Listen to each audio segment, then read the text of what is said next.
محترم سامعین کرام، حیات الصحابہ جلد سوم صفحہ 298 میں ہے۔ حضرت حذیفہ رضی اللہ تعالی عنہ فرماتے ہیں، ایسی جگہوں سے بچو جہاں کھڑے ہونے سے انسان فتنوں میں مبتلا ہو جاتا ہے۔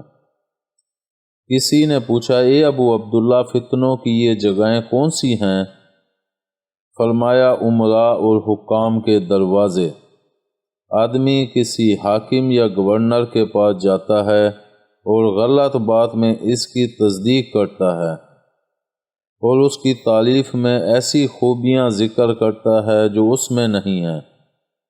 حضرت ابن مسعود رضی اللہ تعالیٰ عنہ فرماتے ہیں، جیسے اونٹوں کے بیٹھنے کی جگہ میں اونٹ ہوتے ہیں، ایسے سلاطین کے دروازوں پر فتنے ہوتے ہیں۔ اس ذات کی قسم جس کے قبضے میں میری جان ہے، تم ان سلاطین سے جتنی دنیا حاصل کر لو گے، وہ سلاطین تمہارے دین میں اتنی کمی کر دیں گے یا اس سے دگنی کمی کر دیں گے۔